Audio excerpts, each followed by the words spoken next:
The action moves to the fortress and we are set and ready for the coin toss at the Gaddafi Stadium here in Lahore. Remember, it's the second match South Africa go 1-up in the series.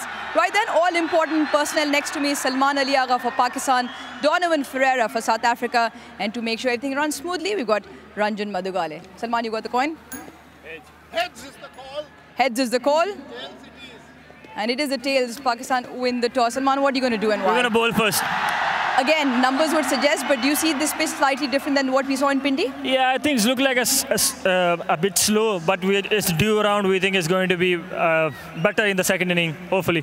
Right then, so the first game, it was the manner in which Pakistan probably lost the game. What's the conversation been like in the last couple of days?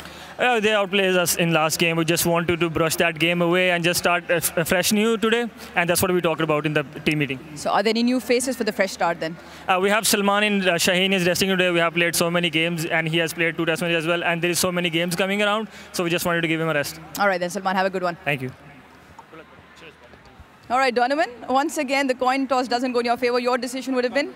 We were looking to bat first, so it's worked in our favour. So that's worked in your favor. Any changes to your side? Yeah, we've got one change. Bartman's in for Williams. Any reason or just rotations? No, just rotation of the seamers. All right, you guys come off a fantastic win. Again, similar question to Salman. The manner in which you won the game, very clinical. How did that feel as a team and as captain as well? Yeah, it felt really good, but I think that's in the past now. New conditions, new venue, so it's for us really to assess conditions once again and then obviously give it our best shot.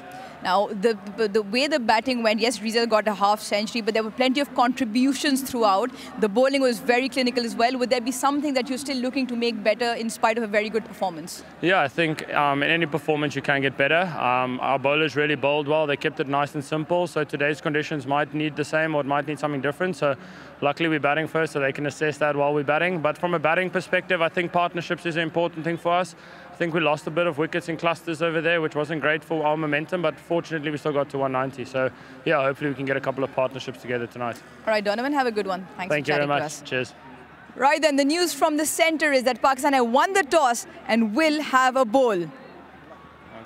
Now, once again, we've had a look at the toss and we know what the decision is, but what does the 22 yards for tonight mean? And I've got Vernon Philander who's joined me and he had a bit of a look for a very long time. Vern, on first glance, what do you make of the surface? Yeah, good evening, Aruz. First of all, if you look at the surface, I think if you're better, you're going to be smiling ear to ear because there's a beautiful grass covering, which simply means there'll be a bit of pace on the system. So as batters in this format, they really enjoy the ball coming onto the bat. Of course, both on either side, it's only 75 yards to clear those fences down. Downtown is 70 yards. So it's not the biggest of hits on this particular surface. But I think the one thing that batters will enjoy is the ball coming onto the bat. Now, we've spoken about the batting front, which South Africa mastered brilliantly. But then Pakistan probably couldn't because of the bowling line and length that South Africa bowled at. What was so good that South Africa did and Pakistan can probably learn from, particularly on this surface? Yeah, I think the one thing that I was really impressed with, from a South African perspective, was that they summed up conditions pretty early. For me, when you play in the subcontinent, the one thing that you want to bring into play are those 3 pegs. The top of off, I know it's a simple saying, but the top of off is of paramount importance, simply because if you hit the top of off on the subcontinent, more often than not, that length is a touch too short to get full to, or to get forward to, and a touch too short to get back to. So for me, at the end of the day, you want to bring those stumps into play. And I think South Africa, they use the width of the crease phenomenally well. So they haven't given the batter one particular set of clue to hit from. So they varied that release point from time to time, and that is going to be of paramount importance. But again, on subcontinent conditions, you want to bring those pegs into play. Right then, you've heard from Vernon Philander. Keep the basics right, get the fundamentals right, and Pakistan will look to restrict South Africa for maybe less than what they did in Pindi.